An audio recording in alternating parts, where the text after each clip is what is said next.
Une ancienne coutume de la fête des lanternes, le tir à la corde et son origine.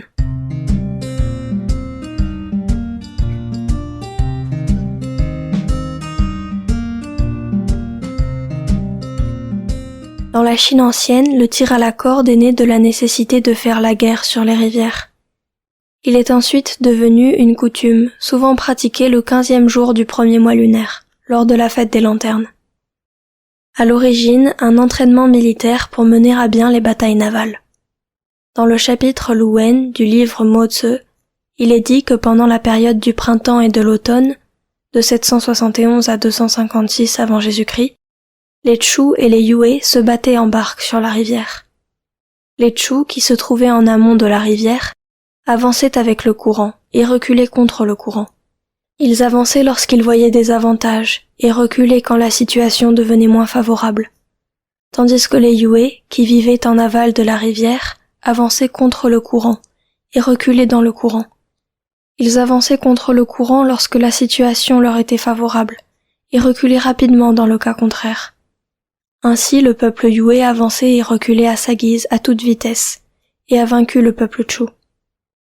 À cette époque, Lu Ban, un artisan de loup, est venu à Chu et a fabriqué une arme sous forme de crochet, capable de tirer un bateau en arrière ou en avant, qui permettait aux soldats de Chu de contrôler librement leur bateau dans le courant et de battre les soldats de Yue.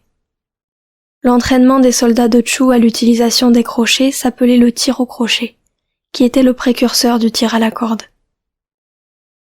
L'ingéniosité de l'arme de Lu Ban vs la vertu de Mo Tzu.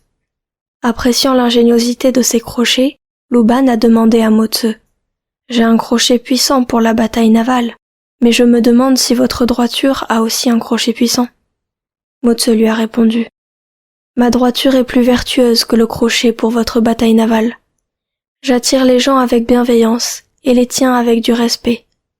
Attirer une personne sans considération, c'est manquer de confiance. Tenir une personne sans respect, c'est du mépris. Donc se considérer et se respecter est bénéfique mutuellement. Si vous arrêtez les gens avec des crochets, les gens vous feront la même chose. Si vous poussez les gens pour qu'ils vous éloignent, les gens vous repousseront aussi. S'entraver et se pousser, c'est comme si les gens se faisaient du mal. C'est la raison pour laquelle ma droiture est plus efficace que votre crochet pour la bataille navale. Une partie de tir à la corde spectaculaire, organisée par l'empereur Xuanzong des Tang.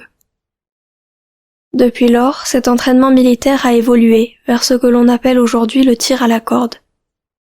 Au début, on utilisait des gabions en bambou pour fabriquer des cordes, et sous la dynastie Tang, les gens utilisaient des cordes en chanvre de 12 à 15 mètres de long, avec des centaines de petites cordes attachées à chaque extrémité. Les participants étaient divisés en deux camps, et tiraient la corde dans les deux sens en même temps. Une grande bannière était installée au milieu pour marquer la limite. Les spectateurs battaient des tambours et criaient pour encourager les concurrents. L'équipe gagnante était celle qui tirait la corde au-delà de la limite, et les perdants ceux qui se trouvaient de l'autre côté. Ce sport est appelé le tir à la corde. L'empereur Xuanzong de la dynastie Tang, de 618 à 907, a un jour demandé à plus d'1 millier de guerriers d'effectuer une lutte à la corde, au palais impérial, pour dissuader les Tubo, aujourd'hui tibétains. Le spectacle a été un grand succès. Le public a été médusé par la performance. Xuesheng, un érudit de la dynastie Tang, a écrit un magnifique essai, intitulé Tir à la corde, qui a été largement apprécié et lu par les gens de l'époque.